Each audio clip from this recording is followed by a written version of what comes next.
long time, but I've always been too afraid. Never felt like I had what it took, Erica. So a few days ago, I did something that I've been scared to do, and I did it scared. And Okay. I called up my landlord and asked him would he be interested in selling the house that we're living in. Mm-hmm. And he said, let me give it some thought and I'll get back with you. And he did. And he gave me a price.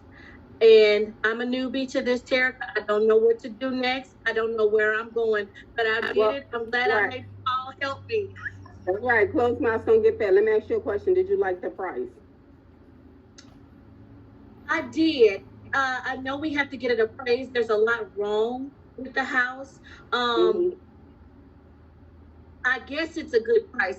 I don't know. My husband and I looked at it. We thought it looked good, and we just told them let us get an appraiser and everything, and get everything Mm-hmm. checked out, and we'll get back So, with you. so are you guys gonna work with? Are you guys working with a realtor?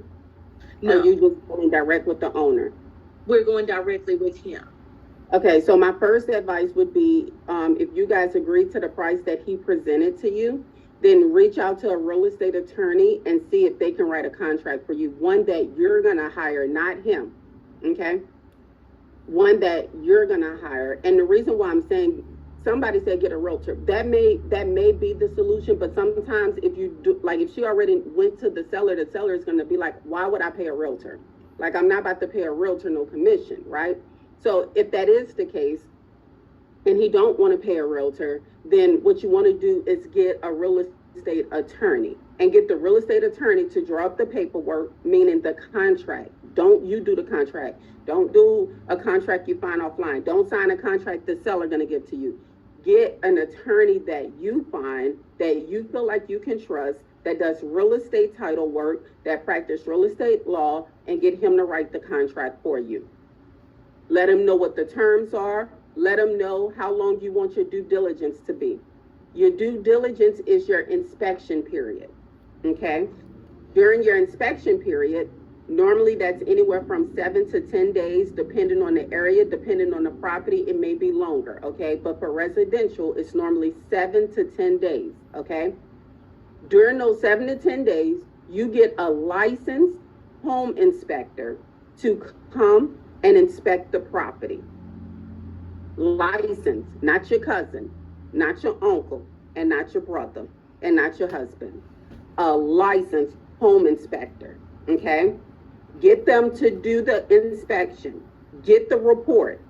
From there, whatever the home inspector say, within that due diligence period, during that inspection period, you have that time to go back to the seller and ask the seller to, number one, remedy the issues that are found in the report that are concerning for you: plumbing, electrical, AC, roofing, foundation, termites, any of those type of things, right?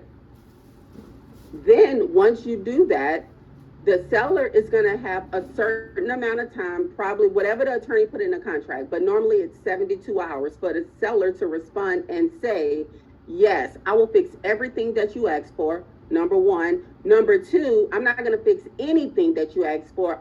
In lieu of repairs, okay, in lieu of repairs, I'm going to give you $5,000 and you go fix everything on your own and you just leave me alone, okay?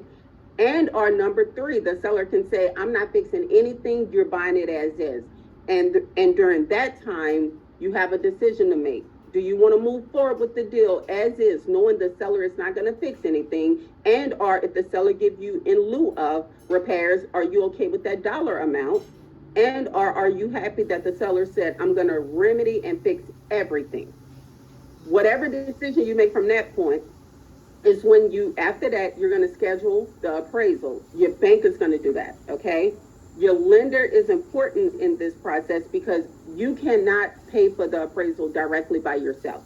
So don't go double pay. Don't just be like, oh, I need to know what the value is now. If you're going to get financing from a bank, they're going to order their third party appraisal anyway, and it does not matter what your numbers say. That makes sense? And Yes. then from there, you allow the lender to move the file forward. You're going to go through underwriting. They're going to ask for your arm, your legs, your big toe, and your little toe. Okay, they want all your personal information. And then from there, once everything is clear, your real estate attorney who you started with is going to issue you a clear title. He's going to say, I have not found any liens, any encumbrances, any encroachments. There is no cloud upon the title. The title, guys, is a piece of paper that shows clear ownership. If there's a lien on it, that means they owe somebody something, some type of money and or something, and they have not paid it. And in order for them to sell the property, they have to pay that lien off. So whenever you buy a property, you never want to buy a property without a title search. Because if there's a lien on it, for instance, an IRS lien that the seller has not paid, do you understand what I'm saying? The IRS comes first. So you want to make sure that you have a licensed home inspector and a licensed real estate attorney, not somebody that's not barred anymore, okay? If you choose to do it without a realtor. If you do it with a realtor can set all of this up for you and go through the process. It may be worth you paying the realtor the 3% or whatever the commission is yourself to have the representation if the seller don't want to pay for it. And you would only pay that realtor at closing if the deal closes. Okay. All right, next question. Let's go, y'all. Let's get it. All right, I want to throw this one out there, Terica. This one was from the Facebook group earlier. Somebody says, do I need a real estate license? This is a common one, but I just want to make sure we get this one out of the way. Do I need a real estate license to get in this? No, you do not need a real estate license to be a real estate investor. The reason why I got a license first is because I didn't know any better. I was following whatever steps I possibly could to get out of poverty. So it just so happened that I got my real estate license to be able to create income. Okay, I don't like how this camera is zooming in and out on me, D. So you're gonna have to fix this after this. But I didn't like that. I mean, I didn't know that. I didn't need that. I became an investor later in life after watching everybody I was helping build their portfolios. I'm like, yo, I could be doing this myself. Like, you get what I'm saying? So it was afterwards. So no, you do not need a real estate license. And all of you realtors that are on here, listen to me. It is time for you to stop building everybody else's dreams and portfolios and start focusing on yours. Because I'm telling you now, your brokers, I'm a broker, okay? You will be replaced if you get sick.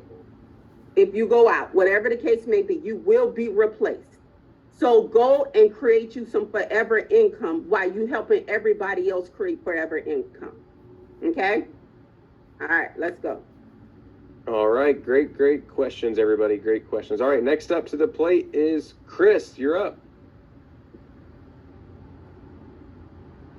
Hey, Chris. Hey, how you doing? I'm good. Yeah, it's my first time being on Zoom, so I kind of bear with me a little bit. I just had some questions. I went ahead and went to an auction, and I won the auction. And I had the home stripped out all the way to the stud. That's all it is. How do you go about finding good contractors to redo the homes like you do? That's a great question. So, first of all, whenever you are looking for a contractor, there's several things you want to do first. Number one, I recommend the best contractors come from referrals.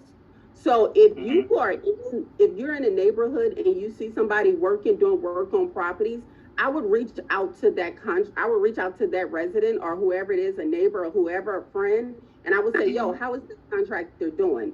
The second way I find great contractors is at the local Home Depot and the Lowe's store. They're always in there, right? Stand by the pro desk.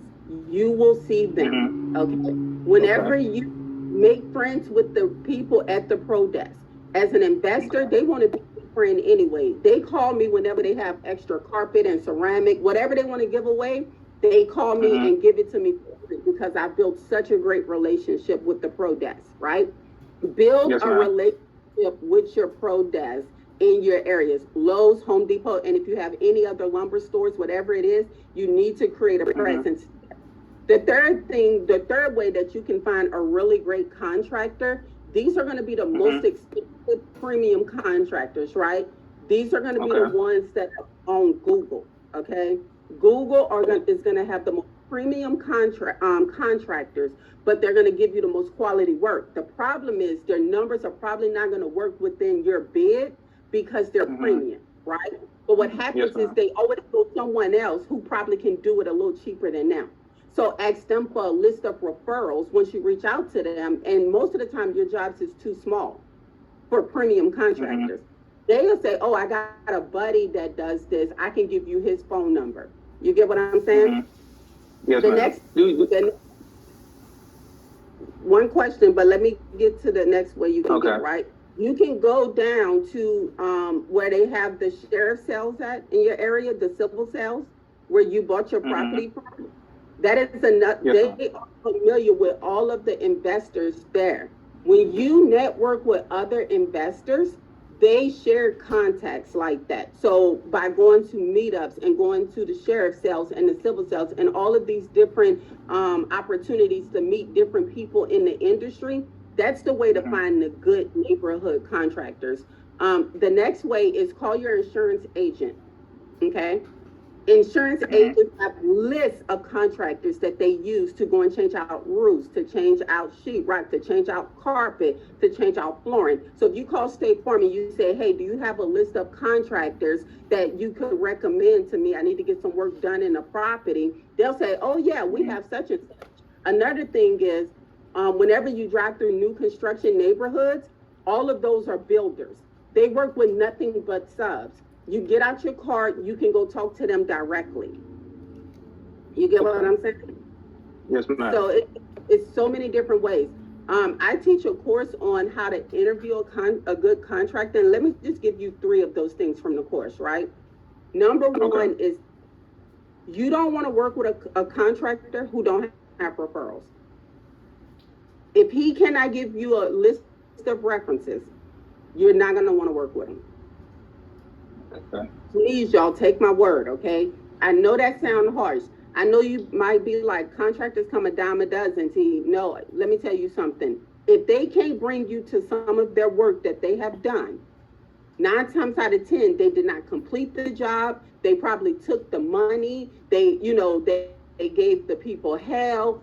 Good contractors have receipts, okay? Okay. The second thing is this, whenever you're looking at a contractor, if they show up late after the appointment that you scheduled with them, they're going to be late to your job every day. I am very strict with my contractors. I don't play that. If you tell me to be there at 9 o'clock, you better be there at 9 o'clock and you better show up, okay? The third thing is I look inside their work trucks.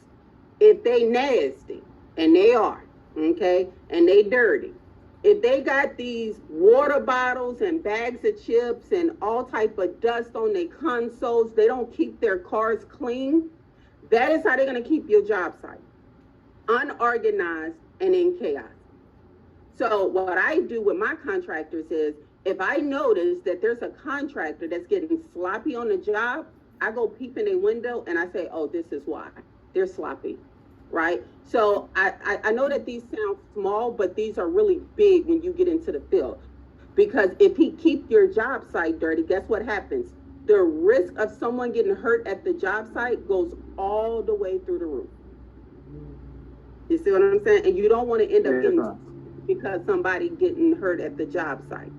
So what area do you live in?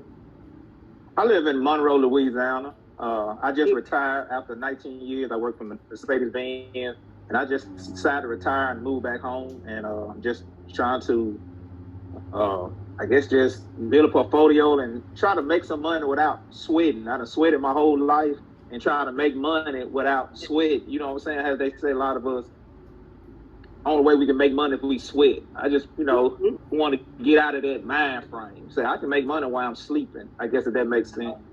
No, that makes a lot of sense to me. And let me tell you something. You have a soft spot in my heart because Louisiana. Babe, I love my Louisiana folks. So you hang in there. And plus, there's I have some resources out in Monroe as well. So like you hang around, you get connected or whatever, plugged in. I can put you with some good contractors.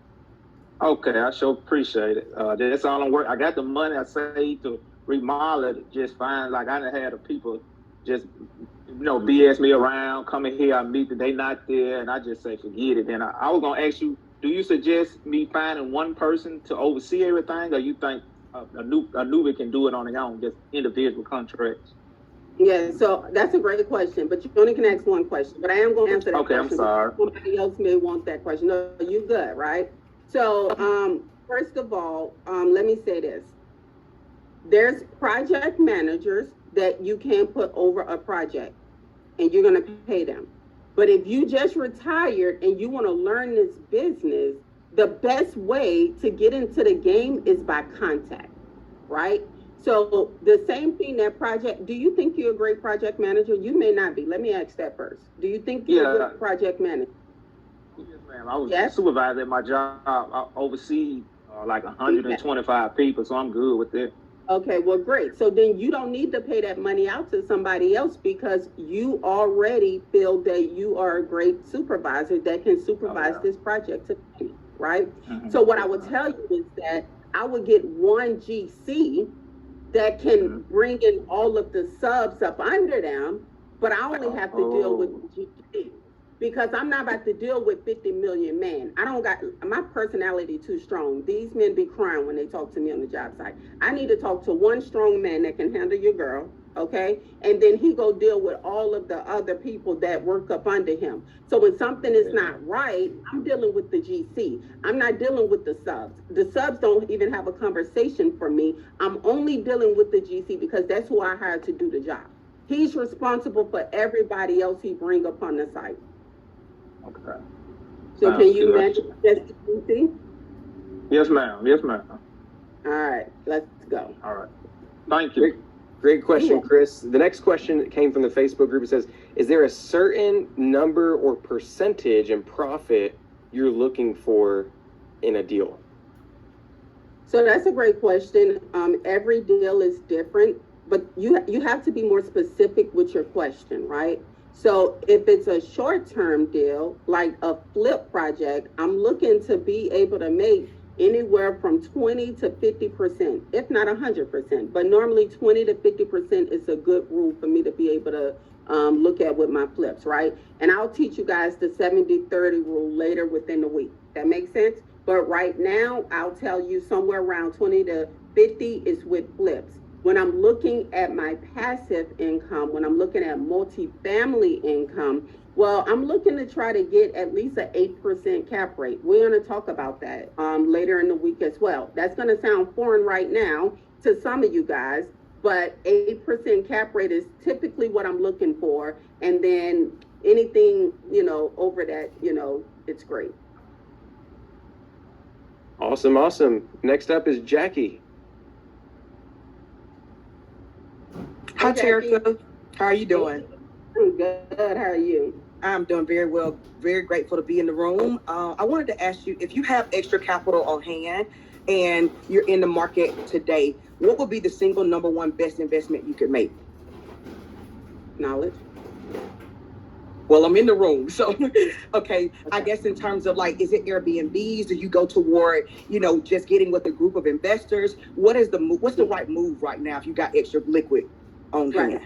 Right. So that's a very broad question, Jackie. But let me say this. After the 5 days, you tell me, because on day 2, you're going to have to pick a stock.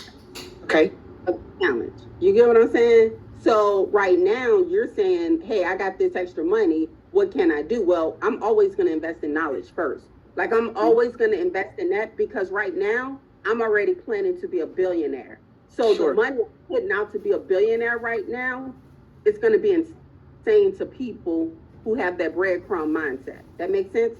Mm-hmm. But for you, yo, T, where do I get started at right now? Do I do Airbnb? Do I do wholesaling? Do I do flips? Do I do multifamily? Well, you're going to figure that out in the next few days because we're going to break it down. And you're going to know, okay, well, if this is how much it costs to be me, then this is the lane that I want to be in. I'm not about to be your coach, Jackie, and tell you, girl, go do Airbnb. And Airbnb may take you 50 years to build up what you're trying to build when I know fix and flips can get you there in 2 years. So walk with me through 5 days And then from there, the night you have to pick a side, I need you to post in our Telegram group, I got it. This is Okay. this is what I'm doing with my extra cash. Will you speak to Will you speak to specifically if you don't have a lot of time, you just have capital? Like if you don't have much time, would you talk about those and those different options? I will. Yep, Okay. I will. Yes, Okay. I will. Absolutely. Thank you. And that's the other thing. Everybody here is not meant to be active. Mhm. Jackie, you sound like you want to be passive, That- right? And that's what we're going to talk about. Passive don't necessarily means you're not going to, you know what I'm saying? Like passive just means you get a check. There's some passive investors who still do a little active activity to get it going. You may just want to be on the investment side where you just receive a check. There's nothing wrong with that. Got it. Thank you. All right. You're welcome, baby. All right, Miss Reed, you're up. Hello, Hey. everybody. Thank Hey, you for how are you? having us, Terica. Thank you, baby. And you pronounce my first name, Derek Nafaya. It's Nafaya. Nafaya. My question is, so I purchased a property in a very desirable area last year, and I've been using all of my money to renovate it and upgrade it. What are options? I'm a total newbie to this, other than my residential home. What are good options that I have to use other people's money to help me renovate it so that I can get a return on that investment? So you bought a property, you have a loan on it? Yeah, Okay, so why didn't you do the renovation loan as a part of the loan? they didn't allow me to. I attempted to do that, and they didn't allow me to do the renovations as a part of the loan. Did you buy it as a residential property that you was gonna live in, or you bought it as an investment? I bought it as a second home. Okay, you bought it as a second primary residence? No, secondary. Okay, so secondary. Yeah, so what happens is this, right? You're gonna have to put together a deal that is attractive to investors. Because number one, you already have one lien holder. So now you're asking investors to come in and become a second lien holder. That makes sense? So now that means let me finish. So it means you gotta make it attractive to investors to be able to receive a return. So I don't know what you bought it for, but let's just give some false numbers, right? But a narrative. Let's say you paid $200,000 for, you have a note on it for $200,000, but you need $100,000 to renovate it, right? How much money can you afford to pay that investor to be profitable?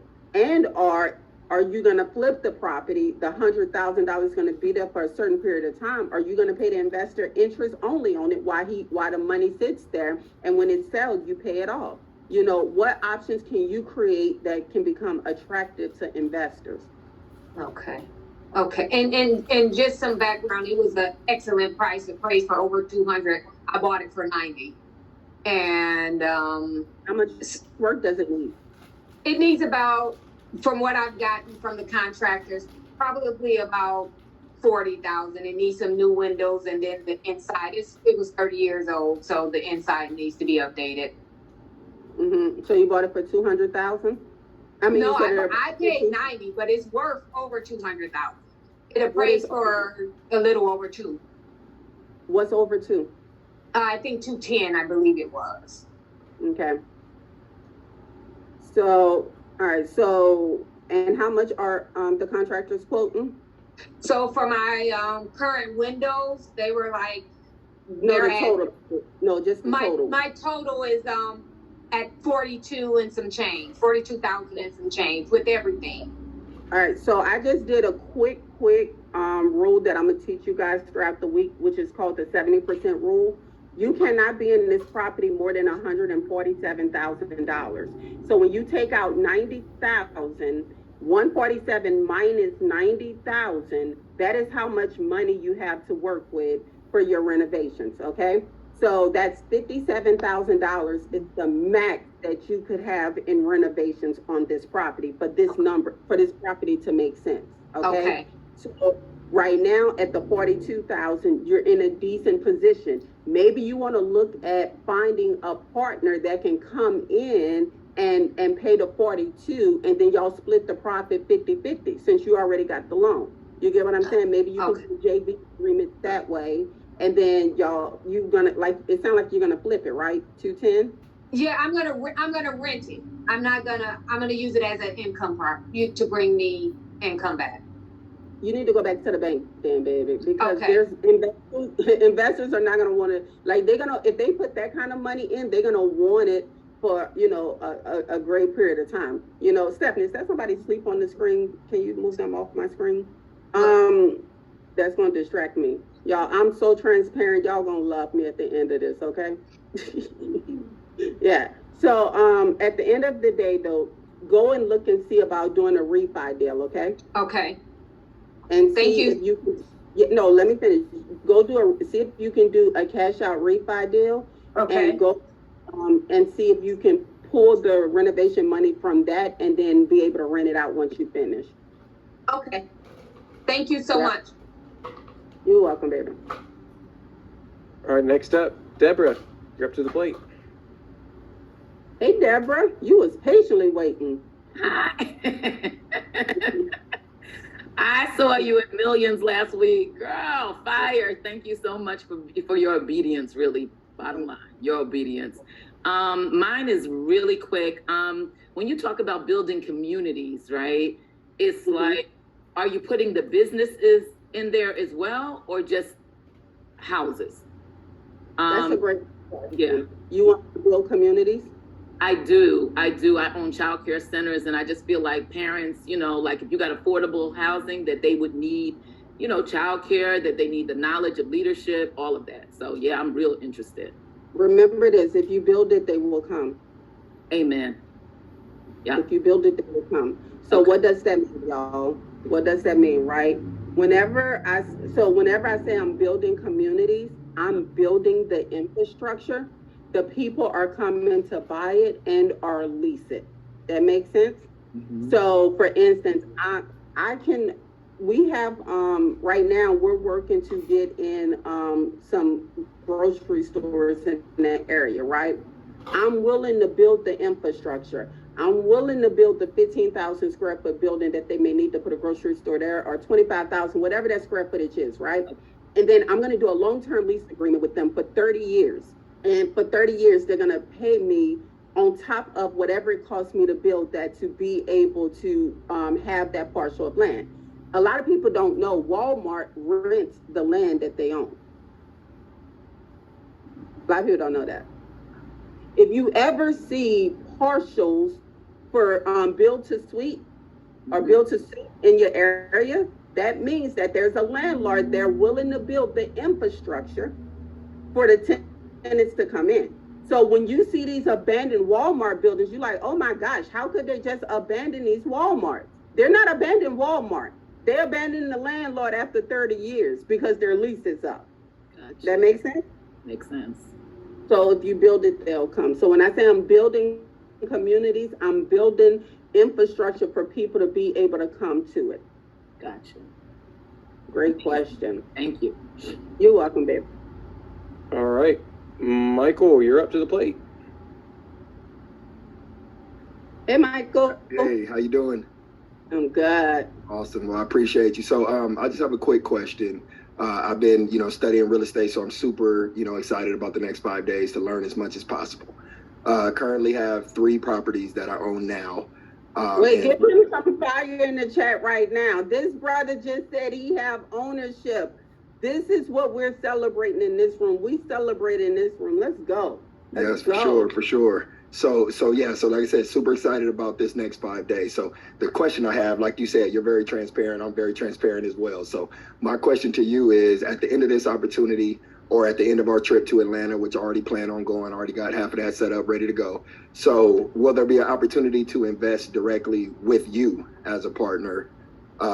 Is that going to be something that is a potential opportunity? Because like I said, I've been following you for a minute, and I'm gonna be transparent. I want to do my own thing, but I would love to be partnered with you on properties in the future. So that's my number one goal for joining this whole challenge, was more that than anything else. Yeah, I love it. You want to come sit at the big boy table? Exactly. Let me say this, all right?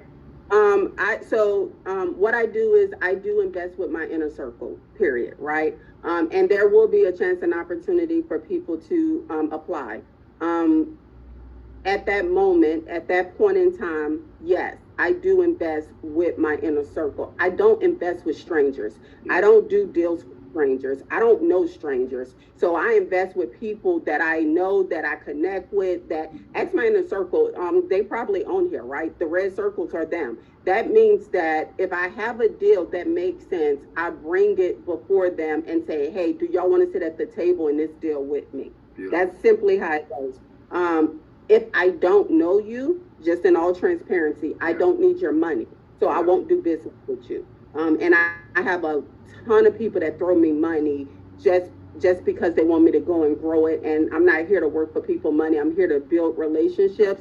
And I enjoy great synergy. So like me and you connecting and vibing, that's what I build off of. But I can tell you, this is a great season to come sit at the table because winter is here. And I'll be talking about winter. I know y'all hear me talk about winter a lot, but winter is here, baby. And I am so super excited. I actually, if you see this paper right here, I just wrote that down. That's how many properties I'm at right now, 790. So when y'all watch these videos a few years ago, I'm about to hit 1,000 with what I have up under contract and placing under contract by tomorrow. And I'm already visualizing 10,000. So that 1,000 is going to be a very sentimental moment because 80% of that was done with blood, sweat, and tears and on my own, getting it out the mud. But now I'm able to sit here with you guys and to be able to build that together. So the short answer to your question is yes. All right, no, that's perfect. And like I said, my thing is to learn as much as possible in the next 5 days, spend some time in Atlanta. Like you said, I want to earn that spot in the relationship. I'm the same way. You know, I have a couple businesses here in Las Vegas, so I know it's about relationships at the end of the day. So I saw this as a good opportunity, just kind of mix in and feel the vibe a little bit and let it happen from there. Let's go. And look, let me tell you something. I just flew in from Las Vegas. So y'all, I'm jet lagged. So if y'all see my eyes like getting a little lazy like that, we on 2 different time zones, my friend. I'm just like, gee. But I like that. I like that you said Las Vegas and I just came from there. I'm big on that. There you go. Let's go. All right. Yep, thank you. You're welcome. LaShonda, what's up? Hi there. Hi, Terica. So excited to meet you. Thank you, I saw you at Millions a couple years ago and just really loved your message and was so very excited to be here. So I'm in a situation where I'm kind of on leave from work right now. So I'm really, really interested in getting started as an investor. And I appreciate the guy's question right before me because I wanted to find out, are there opportunities? So thanks for that, answering that question. My first question is, I'm very new to real estate other than purchasing. Just one question. I got to get to everybody, but okay. Give me your so other than just my personal property, I haven't purchased like any real estate. I don't even know where to begin. Gotcha. Will there be opportunities for us to really have someone to kind of walk us through this process? I know we're going through the 5-day challenge, but are there other opportunities to have more and more kind of direct coaching? Let's see what this opportunity yields you within these 5 days. And then from there, you come back and tell me where you want to go next. How about that? That sounds great. Thank you so much. Excited about it. All right. I got you, baby. Does anybody find value in these questions? Put a 1 in the chat if you're finding value in these questions so far. Because listen, these Q&A sessions, I said this before, this is my favorite way for you to get, like, this is the most valuable part, Terica, for me. So I really love this. And look, the chat's blowing up. I love it. Love it. So I'm going to pull one quick question from the Facebook group. They wanted to know what you can do if you just have $1,000 to invest with. Be in this room right here.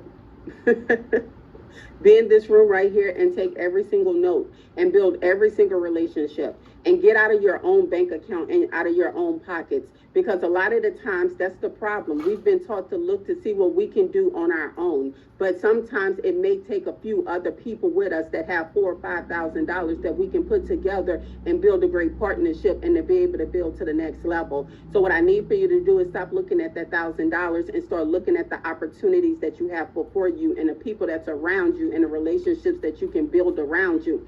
Yes, I was able to do a lot on my own, but it was very hard. Now that I have a whole entire army with me, I can raise $40 million in 30 days. You get what I'm saying? So it's a different type of energy. So I just want you to focus on right now, just being in this room and getting every single thing that you can. That $1,000 by the time this challenge end, maybe multiplied to 10,000. You don't know what's going to take place within these next 5 days. This is a season where the blessings that you've been praying for and you've been asking for are going to happen spontaneously, and you're not going to know where it come from. I call those the heavenly checks. Okay, they just come falling down on you. You know, be like, thank you, Jesus. All right, let's go. Love it, love it. Tracy, you're up. Hey. She's like, oh my gosh, y'all got me up here. You gotta up. Can you hear me? Yes. Okay, my question is similar to what everybody else, so you really have already answered it. But I'm just excited to be here, and I would love to know the next steps as far as well, you already answered multi-units or a single family, so we're going to find out as you unfold everything else. But that was my question. I'm glad it's already answered, so move on to the next one, but I'm all ears. All right, thank you, baby. Okay. All right, Miss Townsend, you're up. Hey. Hey, bless God. Where's my titanium sign like everybody else got on here? We sent it out. It may have got missed, but Did you read the terms and conditions that they've been sending out to y'all? You know what? Let's put it on here. Last year when I was on here, I was so excited just to be on here, and I know the struggle that I had. The first thing you said that I have to be all in physically, mentally, and when you said financially, my heart broke because I knew where I was. But then you talked about HELOCs. I had never heard that before. And remember, we had just purchased this house, and I was talking to my husband. I'm like, okay, this one was talking about a HELOC. We need to find out what it is.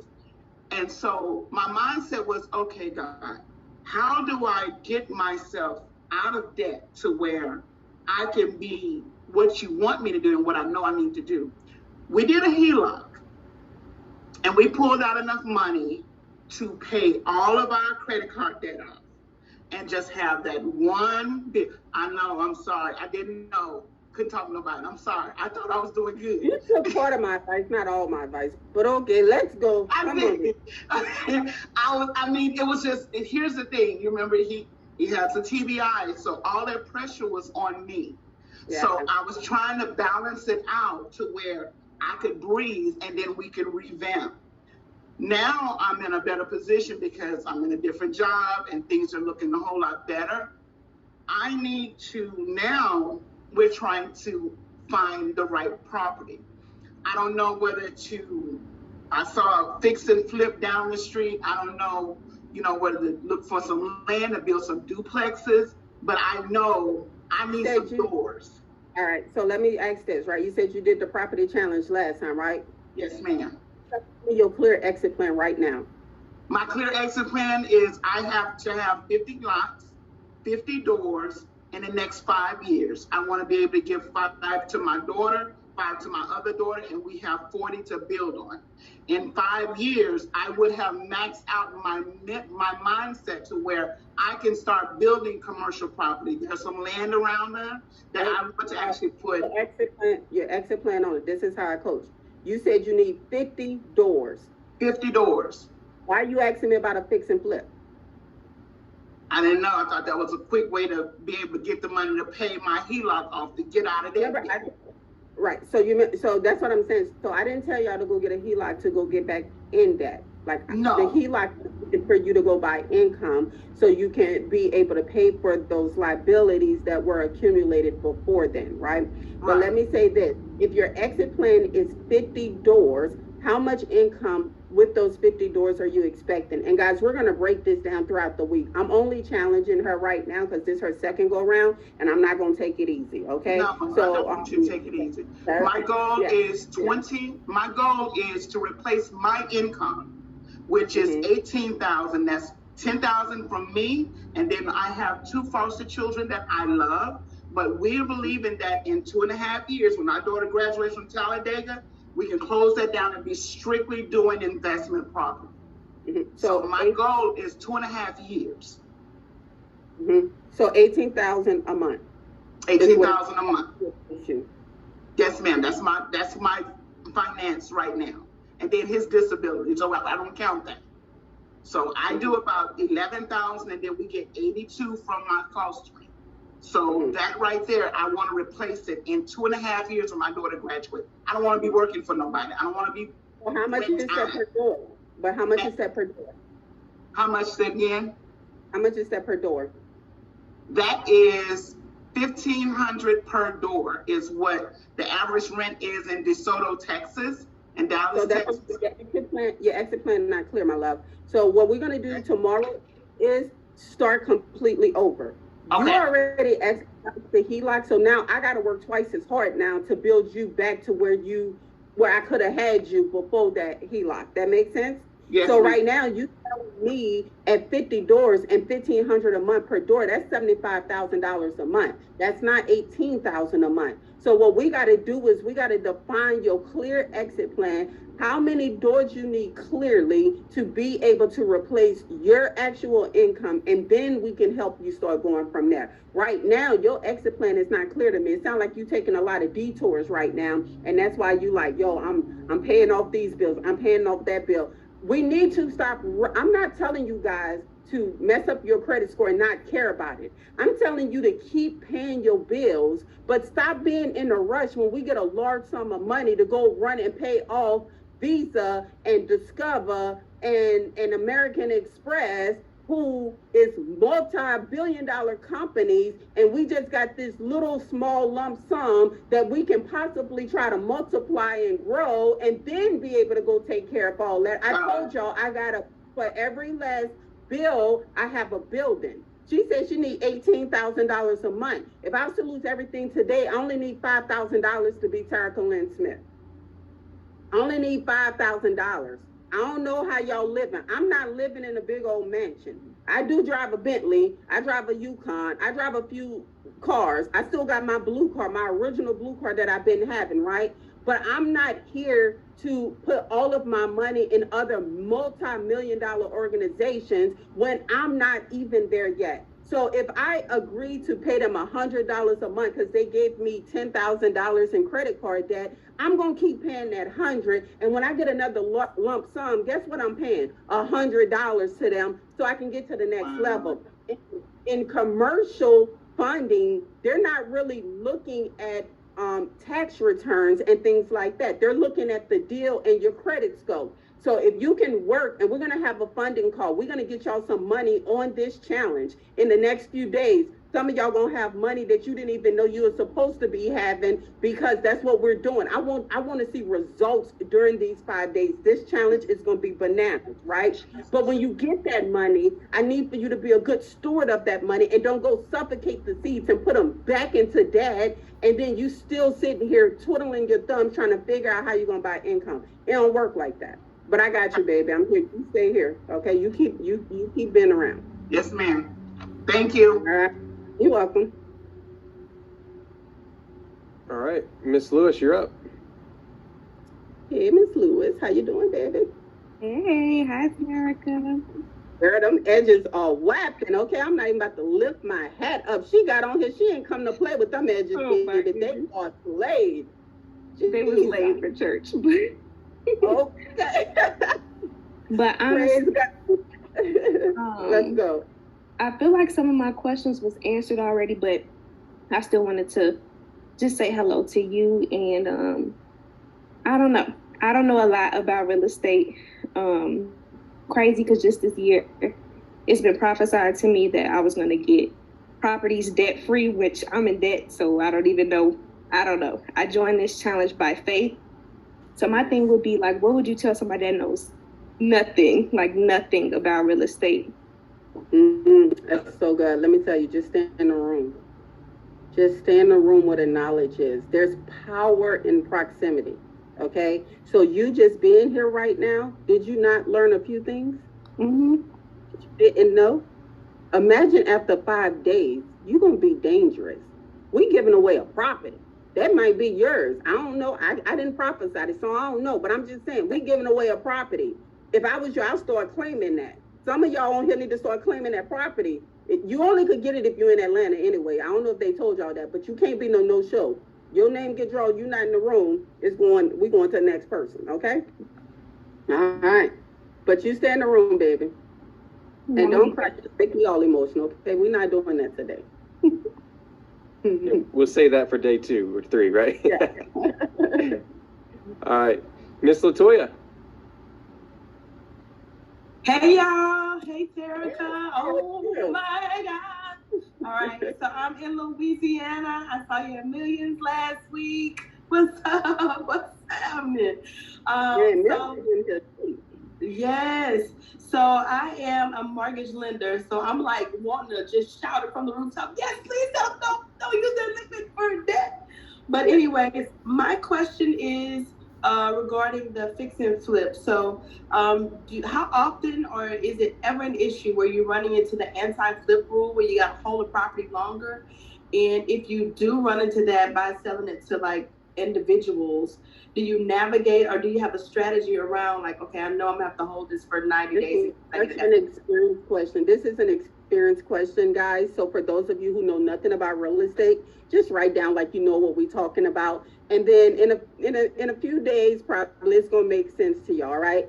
So what she's referring to is there has to be a seasoning period on the title whenever you do a flip for a government loan only. That means FHA, VA, well, VARD. We've had them. I've had it in several different loans. Okay, so what that means is that if you buy a house and you flip it in 4 weeks and you put it on the market, you can't sell it until the 91st day if that person have a government-backed loan because the title haven't been seasoned long enough. That means you haven't had ownership long enough, right? So what I do is when I'm in an area that I know I'm probably gonna get a FHA or, VA or RD, whatever type of government type loan, if I'm in that type of vicinity, I'm usually drawing out my renovation period during those 90 days. So that way I'm not on the market wasting time because people are gonna be like, yo, what's wrong with your property? It's been on the market over 90 days. The first 90 days on the market is the most critical days for a flip. And you wanna make sure that you try to get that flip sold within the first 30 days and not just sold under contract, right? Within the first 30 days. So that way you have your average days on market is very short for your projects, and people know whenever you put something on the market, now you have bragging rights. You can say, yo, my flips sell within 2 to 3 weeks, right? So what I do is I'm not in a rush to get on the market if I'm in a neighborhood where I know that it's going to be a government-backed loan. So I'm going to draw it out to about 90 days. And then I'm going to go on the market. And then from there, my marketing period now starts after that 91st day. Oh, that's dope. Okay. That makes sense. Thank you. Yeah. You're welcome, baby. Great question. All right. Let me know in the chat who's gotten at least 2 or 3 gems from this. Let me know. Put me in the chat if that's you. All right. I think a few of y'all have, right? All right. Robin, you're up. Hey, Robin. Hello, how are you? I am good. How are you? I'm well, thank you. So happy to be here. And amongst everyone, I'm just excited. I am a newbie, totally new, but looking to get into multifamily. That's really where we want to be. However, want to start rather. However, I'm in Baltimore County, Maryland. And in my area, there aren't really a lot of, there aren't any multifamilies like right where I am. But in Baltimore, in the city, there is. But I really didn't want to go into the city. Why? I don't like Baltimore. I don't know. I mean, I guess I could. I just didn't. I wanted to be, you know, in this area. Right. So let me ask you a question, right? Tell your husband I'm very spicy, or whoever that is talking to you on the side, okay? Just let him know I'm a little spicy, all right? All right. All right. You ready for this? I'm ready. I can take it. Okay. Are you buying income or are you buying buildings? Income. Okay. All right. So for me, right, if it's some deals and opportunities that's going to go with my exit plan, that's going to get me to that objective of having passive income, I'm buying them doors. You get what I'm saying? Yeah. And if I can't buy those doors, then I'll work with a builder or someone and partner with them and build them in the area that I want it built in. But right now, you just getting started, and like you said, you don't know much. My advice would be go dabble in a building that's already standing and get experience in it, get familiar with the tenants, get familiar with the area. Because right now, you probably don't like Baltimore because of a stigma of some stuff that's taking place. But what if you the person that's supposed to carry the torch in that area and change the trajectory of it? What if you like for me, when I go into certain communities, there's some I don't go into, but there's some I will go into. And I go in there because I want little boys and girls to look at me and say, yo, if this Black woman with the big eyes and big lips can do it, I can do it too, right? And so I need them to see that somebody in their area looks just like them, buying the type of places that they're living in. And not only that, we're providing good quality housing to them. We're restoring their community and we're bringing resources to their community, right? So I would encourage you to separate what you like, your feelings of not liking the area. And when I say not liking the area, right, I asked you, like, I was very specific, like, you know, are you buying income? You don't have any where you're at right now. So go buy the income. And I'm pretty sure I got some people in my inner circle who in Baltimore, and they say that you can eat bricks for days over there because of the way the market is right now. Is that accurate? Okay. So I would say just hang around here. Once you come up with your clear exit plan, once you come up with how many doors you need to replace you and your spouse income or whoever it is, right? From there, go and start initiating the plan. I'm telling you, you're going to like the income way more than you probably like Baltimore. I received that. Thank you for that. I appreciate that because, hey, I appreciate that. Thank you. You're welcome, baby. You're welcome. All right. One of the last ones I want to bring up from the Facebook group was somebody was asking, how much does it, Terica, for you when you're investing, does it matter if it's in the city or near a big city or if it's rural investments? So it depends on what I'm investing into. If I'm investing into a rural area, 9 times out of 10, I'm probably not about to build a new community there if the feasibility study don't allow. I'm probably buying rental income in the rural areas because 9 times out of 10, people are going to need a place to stay in that area, and I'm probably going to want to cater to the needs there. So what you guys can do is you can go to Google, and if you're in a rural area, you can type in that city and put census behind it and see what the percentage of renters is. I challenge you guys to do that tonight.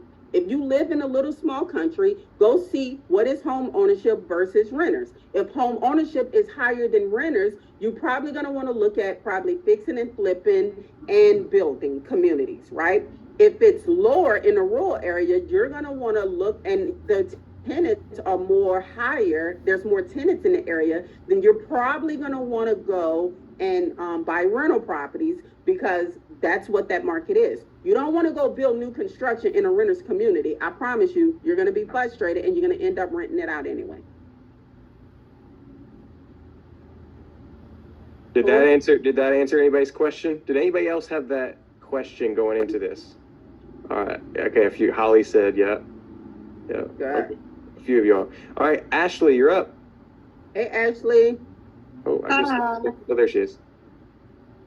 Hi, so Terica, it's so nice to meet you. So my question was, there's been a couple of deals that I've been trying to do. Like I tried to do a deal in Detroit, and the thing that I run into is that the loan value is too low.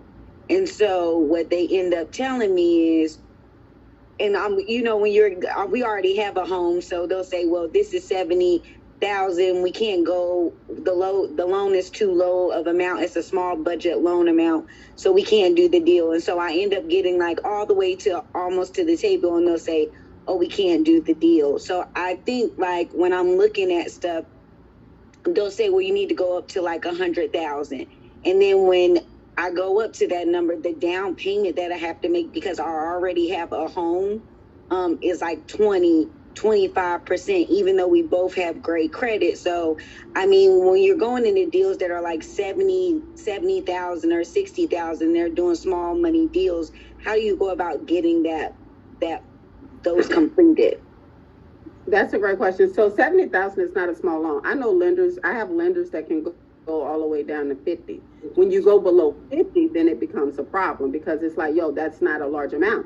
But we have funding where Melissa gonna talk to you guys where you can go buy a property for 50,000 on a credit card up under our company name, right? Okay. And then turn around and use that property as collateral at a bank to be able to get the renovations done. There's so many ways that you can skin that, but you're talking to the wrong lenders. You're probably talking, you know, like these lenders, I hate when they do that, right? Like they can tell the deal up front and they just drag you along. So throughout this 5 days, we'll be letting you talk with some lenders and different people like that to see about getting you some adequate funding, you know, for your type of investments. 70,000 is not a number that they should be denying. I will tell you this, if you're buying a property for 70 and the repairs are 70, they consider that 100% loan and they will not do that deal. Okay. That makes sense? Yes. So if you know that your budget is going to be the exact same amount as the sales price, I literally would find a way to one, either get that property paid for in cash and then do some type of, you know, loan against the asset itself. And or I would try to figure out a way where I can get my repairs down where the numbers actually make sense for the lender to be able to fund it because they won't do 70 and 70. So if it needs 70,000 and you got to buy it at 70,000, they're not going to do that deal. Gotcha. Okay. Thank you. You're welcome. All right, a few more questions. I've kept you guys longer. I apologize. I'll be trying to answer as many questions as I possibly can. But you know, I got to be courteous of all y'all time. So I do appreciate that. All right. Next up, it says African Tree, you're up. You want me to call you African Tree? Actually, hello. Hi, everyone. My name is Polono Michael. I just moved to UK. You know, thank you.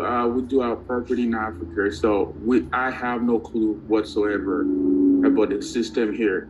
And right now, me and my wife, we're kind of making, you know, we're contemplating on what we should do because right now we live in a city right next to Manhattan, and we're paying over $3,500 in our apartment for 2 bedrooms. And we're thinking, you know, when we heard about dolls, and I'm just like, wow, I want us to go get some dolls and stuff like that.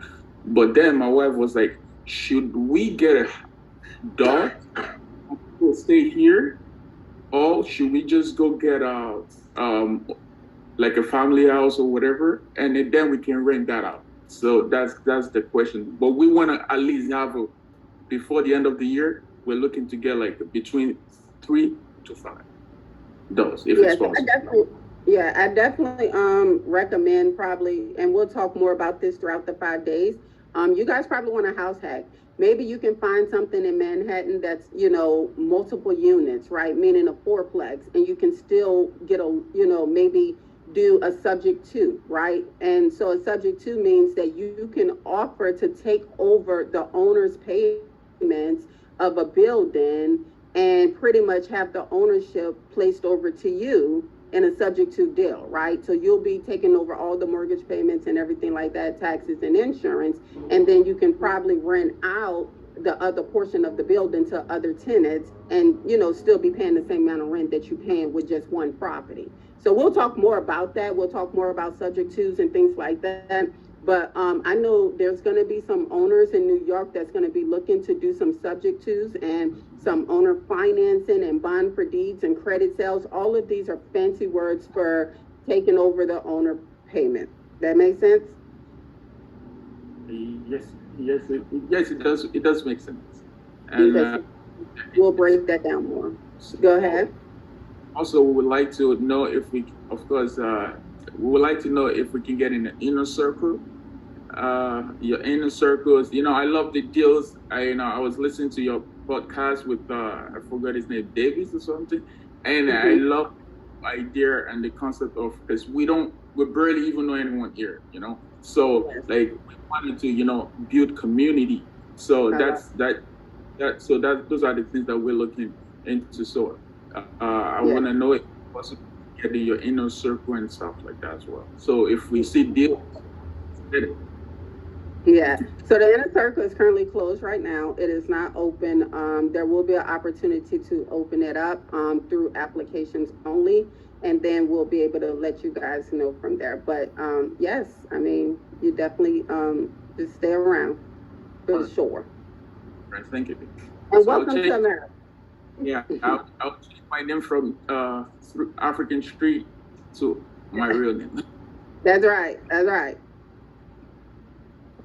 All right. T, you said you want to do one or two more here? Yeah, one or two more. If that's okay with everybody. If you guys got to go, I totally get it. I love this part, and I just want to be able to answer as many as I can. So, yes.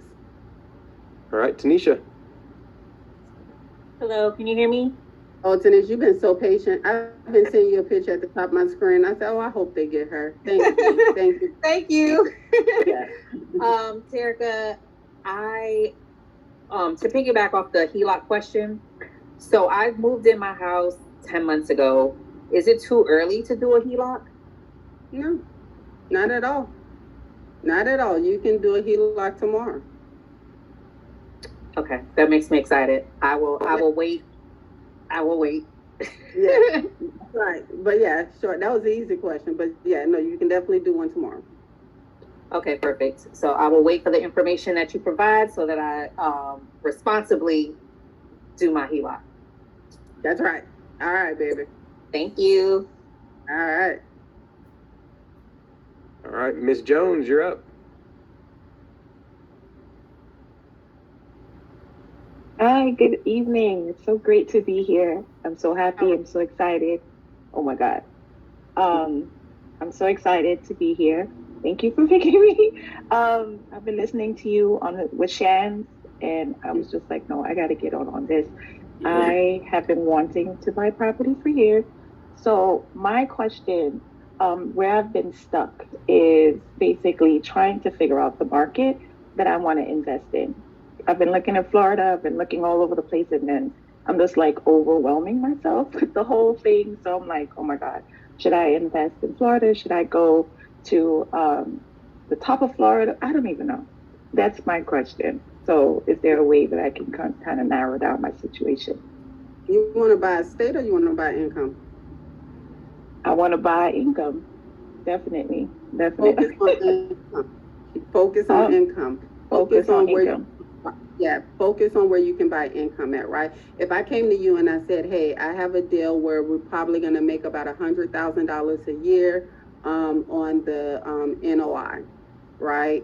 Mm-hmm. Are you going to be like, is it at the top of Florida or at the bottom of Florida? Absolutely not. I would be like, oh, okay, let me know. Yeah, talk more about the deal. That's right. You get what I'm saying? Right. So Absolutely. focus on buying. Yes. So, and guys, I'm gonna break down a lot of those terms, but that's your net operating income, and I know what to do with that until I break it down. But it's okay. We're gonna get there. We got all week together. So ask us this all questions. Yes, for For titanium, yes, that's what they paid for, to get their questions answered. So for the top of the hour, yes, we will be answering questions. And then after that, we're going to teaching, where everybody who's a part of this challenge will be involved, right? But right now, this is the exclusive room where you guys get me for 1 hour, where I can answer as many questions as I possibly can during that 1 hour. So let's go. All right.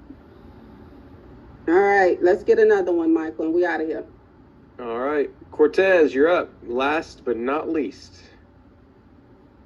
Hey, Cortez. Hello, how you doing, Terica? I'm good. All right. I'm very excited for this week coming up.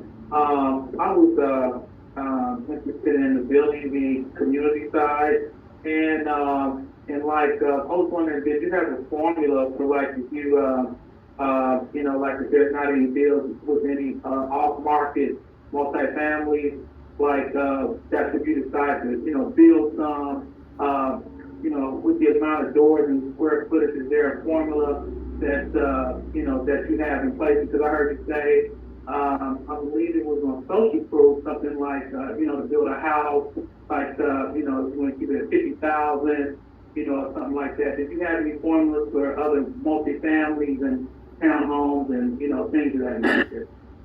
Because I see a lot of opportunity in the city where I'm at. Yeah, so when you say building communities, it's like you asking me multiple parts. Real estate is like an octopus, right?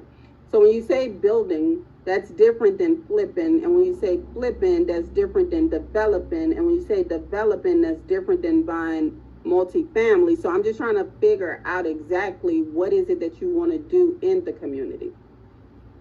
I guess I see a lot of land,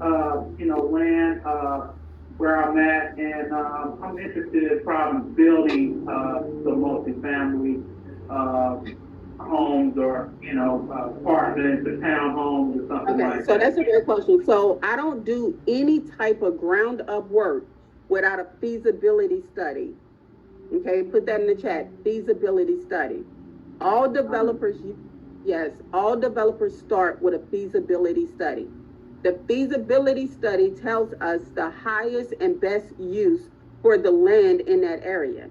If I want to build a multifamily development, I am going to do a feasibility study. I'm going to hire a firm to complete this feasibility study for me to let me know if I should put multifamily there. I might be trying to put multifamily in an area that needs home ownership and that would sell overnight if I build 50 houses there, right?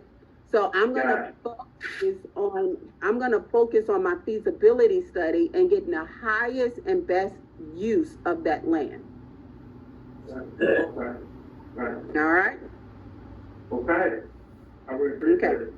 Yes. So guys, do me a favor, right? This is what I want you guys to do for homework tonight, okay? In our Telegram group, there's only room for encouragement. There's only room for, setting your goals and having real estate conversations. We don't allow trash talk. We don't allow none of that, right? You can't create groups. You can't do all this other stuff, right? We're here to just network and to get to know each other. So what I'm encouraging you guys to do tonight is if you did not get your question answered, just start putting your questions down. There's people in here, in this room, that you don't know that may have an answer to that question. I'll also be in Telegram, and I'll be looking at those. I'll be looking at some of those questions and responding to whatever I possibly can, whenever I can. But every day you show up and you raise your hand. You don't know who's going to be called upon. What I do ask is, if I answered your question tonight, allow room for others in this room to get their questions answered. So if I didn't call on you, I'm not talking to you. I want to be able to try to reach as many people as I possibly can throughout these next 5 days that we have together. If that's okay with you guys, give me a 1 in the chat right now. That's okay with you guys, give me a 1 in the chat right now. All right, Michael, Derek, go ahead and get us up out of here. All right. Listen, throw some love in the chat for Terica. She just spent well over an hour with you guys answering some of your biggest, deepest questions. So let us know in the chat if you found value in that. Go ahead, put thank you. I don't think you guys understand that she spends hours and hours and hours on this event. So I just wanted you guys to know, like, show her some love, because this is not something she has to do, but she does it just for you guys. So we have some announcements. All right, you guys taking notes? Do you guys have a pen and paper with you tonight? Let me see in the screen if you got a pen and paper. I want to know who's taking. Okay, Ranisha says she is. Keisha says she is. All right, Jonique, I see you. Let me see. Anybody else? Jennifer? Okay, I see you. All right, listen, we got some things that you guys need to make note of before we end this out. Tonight was just the kickoff call. We got 5 more days, Monday through Friday. So here's how this is going to work. Tomorrow, team, make sure everybody's muted. Tomorrow, we are going live right here in Zoom at 6 o'clock p.m. Eastern Standard Time. Okay?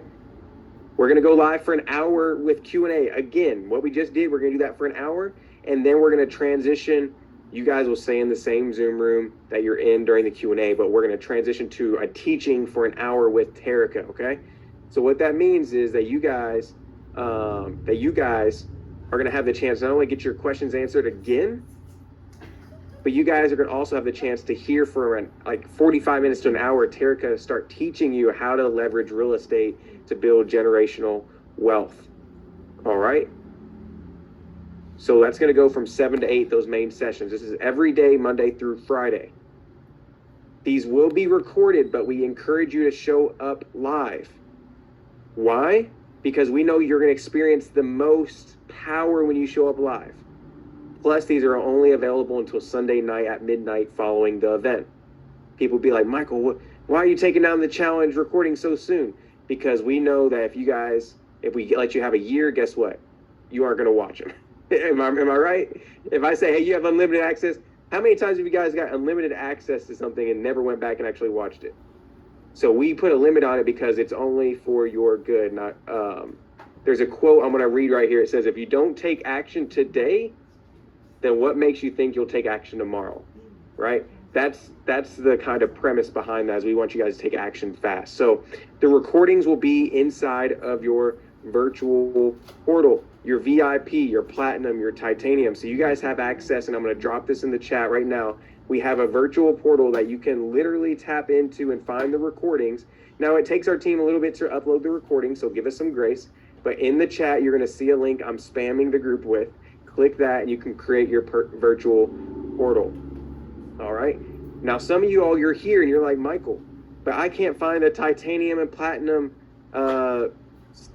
background. I can't find the titanium and platinum Telegram chat.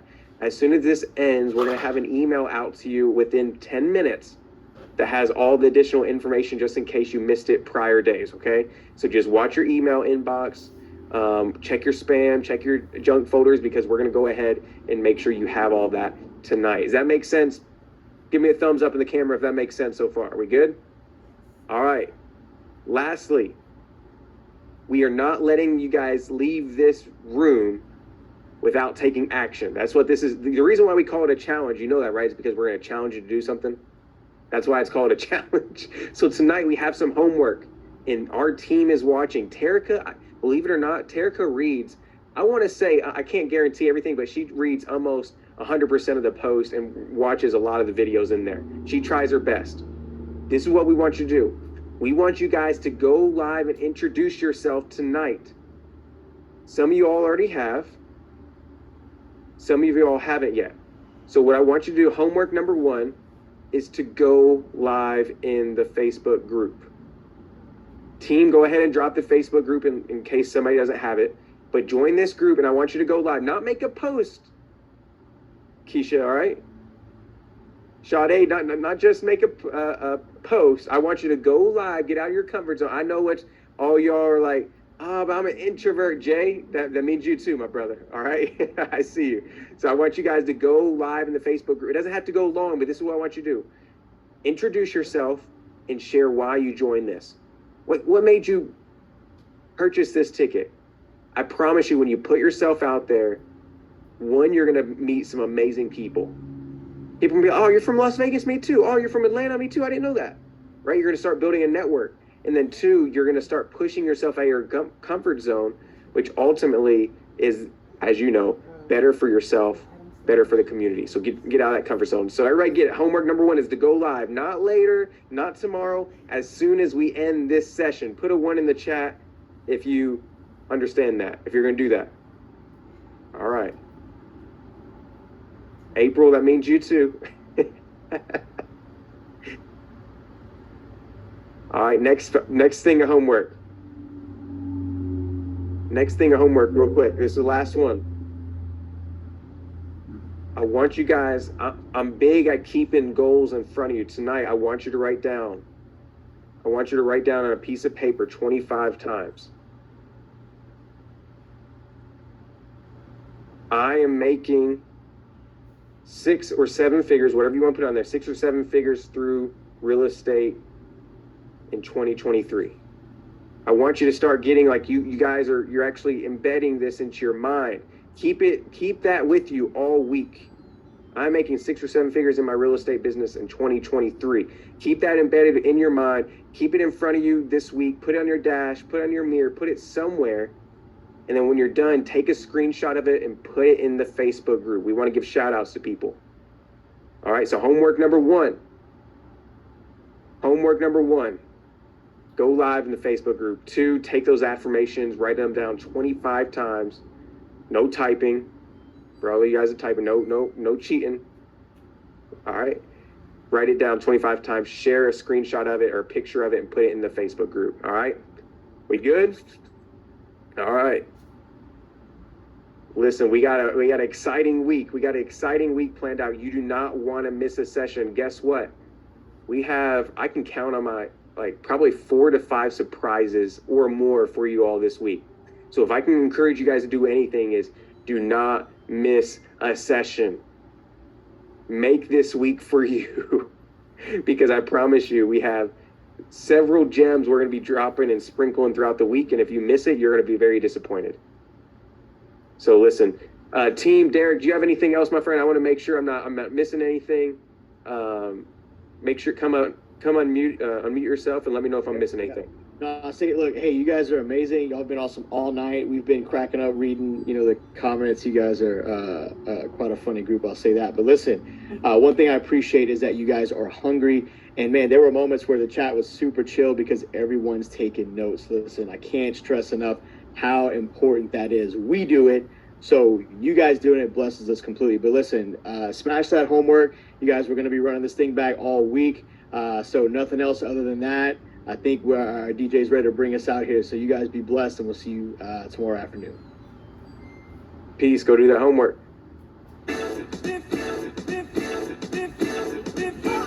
All right.